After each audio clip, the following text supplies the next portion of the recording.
जयपुर में पहलगाम हमले के खिलाफ प्रोटेस्ट करने लोग जामा मस्जिद के सामने पहुंच गए।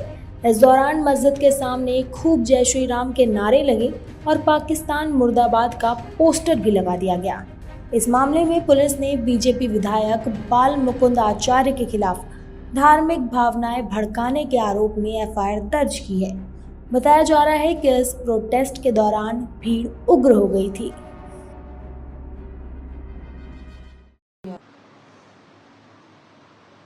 जय हिंद, जय भारत। संपूर्ण भारतवर्ष में पाकिस्तान और आतंकवाद के खिलाफ सामूहिक रूप से सर्व समाज खड़ा है।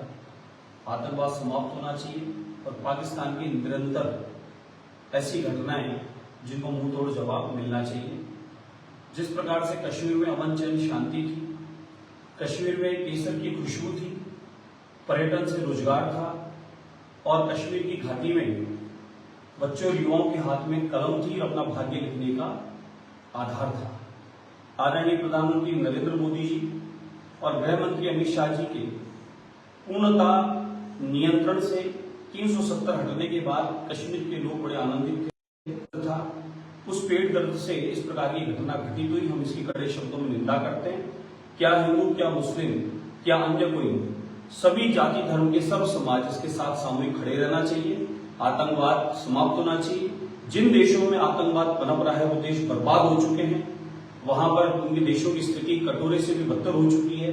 इसलिए आतंकवाद समाप्त के लिए हमको सामूहिक खड़े रहना चाहिए।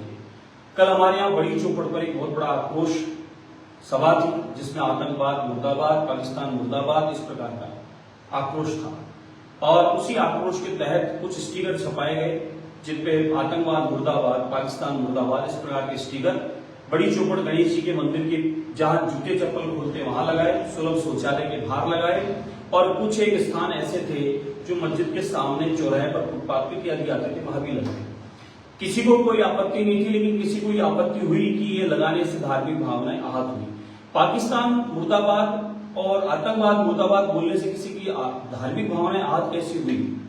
हमारा इस लगाने के पीछे, बोलने के पीछे एक उद्देश्य है कि हम हिंदू मुस्लिम सब सामूहिक संगठित खड़े हैं। ये संदेश जाना चाहिए कि हम सब चाहते हैं कि पाकिस्तान और आतंकवाद को मुंह तोड़ जवाब मिले, इसके लिए हम सब साथ हैं। और जब मंदिर के बाहर लगाई सीढ़ी पर तो आपत्ति नहीं है, तो मस्जिद के सामने लगाने पर भी आपत्ति नहीं होनी चाहिए। फिर भी लगता है कि इससे धार्मिक भावनाएं आहत होती है, मन इस प्रकार से दुखी हुआ, तो हमारे मंदिर की सीढ़ी पर लगाने से हमें आहत नहीं हुई। हम जूते चप्पल खोलते हैं और खोल के फिर जाते हैं और पाकिस्तान को इस प्रकार से प्रताड़ित कर रहे हैं, ताड़ना दे रहे हैं, बहिष्कार कर रहे हैं कि आपने जो किया वो सबको अधिकार है, उस तहत हम सब मान रहे हैं। तो अगर किसी को लगता है कि ये चीज ठीक नहीं है, धार्मिक भावनाएं आहत और आतंकवाद मुर्दाबाद, ये मैं निरंतर बोलता रहूंगा। मस्जिद के सामने नहीं बोलूंगा, अब मैं मंदिर के सामने बोलूंगा, सार्वजनिक जगह चौराहे पर बोलूंगा, लेकिन मैं उनके खिलाफ इस बात को बोलूंगा और पूरा देश इसमें सामूहिक साथ है। तो अगर किसी को लगता है फिर भी कि ऐसा लिखने से, ऐसा बोलने से वहां पर किसी को अगर कोई दुख हुआ है तो उसके लिए खेद है, क्योंकि इस समय हम सबको साथ खड़े रहना है और मोदी जी का फैसले के साथ रहना है और पाकिस्तान को और आतंकवाद को मुंह तोड़ आप उनको जवाब देना है। इसमें आप सब, हम सब एक साथ दें एक दूसरे का और सरकार के साथ रहें।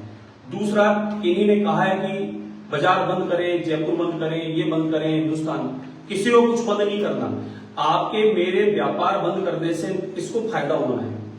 नुकसान सरकार को होना है, नुकसान व्यापारी को होना है। हम क्यों बंद करेंगे अपना व्यापार? हम अपना कोई व्यापार बंद नहीं करेंगे, हमें कोई जयपुर बंद नहीं करेंगे।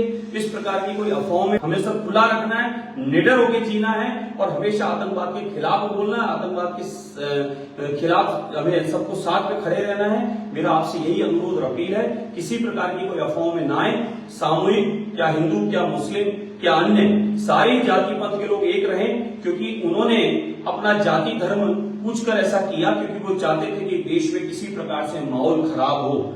यहाँ ये षड्यंत्र रचने की साजिश थी आतंकवादियों की। इसलिए आपको, हमको षड्यंत्र को समझना है और सबको एक आवाज में, एक आवाज बुलंद करके आतंकवाद समाप्त हो, इसके लिए एक साथ खड़े रहना है। मेरी आपसे यही अपील है। और किसी भी व्यक्ति को, किसी धर्म, किसी जाति विशेष वर्ग को कोई आहत करना मेरा कतई उद्देश्य नहीं था। फिर भी किसी को, किसी ने अफवाह फैला दी, किसी ने कोई माहौल खराब करने का प्रयास किया, भड़काना या उसको दुख पहुंचाना मेरा कोई उद्देश्य नहीं है। किसी को अगर किसी प्रकार का है तो उसके लिए मैं खेद व्यक्त करता हूं। आप हम सब इस समय सामूहिक खड़े रहें। और जो दुख, जो पीड़ा, वो 26 लोगों को गोली नहीं लगी है, प्रत्येक भारतीय के सीने में वो गोली लगी है। और उस पीड़ा को आप हम भली भांति समझ रहे हैं। और हमें हमारी सरकारों पर पूर्णतः विश्वास है। जिस प्रकार से पिछला जो कांड किया था पाकिस्तान ने, जो घटना की थी हमारे सैनिक भाइयों के साथ, मुझे मेरे सैनिक भाइयों पर, मेरी फौज पर, मेरी मिलिट्री पर, मेरी सभी आर्मी पर और मेरे गृह मंत्री अमित शाह मोदी जी पर पूर्णतः विश्वास है। इस बार भी बदला लिया जाएगा और इस बार मुंह तोड़ जवाब दिया जाएगा। और इस बार जरूर आतंकवाद और पाकिस्तान प्रतिबंध होगा पूरी दुनिया से, ये मुझे पूर्णतः विश्वास है। आप सब सहयोगी बने रहें, किन्हीं अफवाहों में मत आएं, भाईचारा प्रेम बनाए रखें। और आप हम सब मिलकर एक साथ एक आवाज में आतंकवाद मुर्दाबाद, पाकिस्तान मुर्दाबाद, इसके साथ आप हम सबको एक साथ संगठित सामूहिक रहें, न कि किसी एक दूसरे को अपने को टारगेट करना है। मेरा आपसे ये अनुरोध अपील है। न हमें बाजार बंद करना, न हमें जयपुर बंद करना, न हमें राजस्थान बंद करना। हम क्यों बंद करेंगे अपना व्यापार? हम क्यों अपना नुकसान करेंगे? हम लोग निडर होकर अपना काम भी करेंगे, अपना पर्यटन भी कश्मीर का रखेंगे और इनके खिलाफ हम खड़े रहेंगे। यही तो चाहते हैं कि आप डर जाएं, लेकिन हम डरना नहीं है, हमें एक रहना है। आप बट जाएं, हमें बटना नहीं, हमें एक रहना है। बस आपसे ये अनुरोध करता हूं कि इन अफवाहों में मत आओ। और किसी प्रकार की कोई एफआईआर दर्ज हुई है तो उसकी जांच होगी, जांच में क्लियर हो जाएगा। अधिकार है किसी का किसी की शिकायत है वो कर सकता है, लेकिन उसकी जांच होगी, जांच में हो जाएगा कौन सही है कौन गलत है। और पाकिस्तान मुर्दाबाद और आतंकवाद मुर्दाबाद बोलना इस देश में गलत तो नहीं है। अगर गलत है तो उसका भी फैसला आ जाएगा। इसलिए कोई किसी अफवाहों में ना आए, सब एक रहें, यही अनुरोध है आपसे। जय हिंद, जय भारत।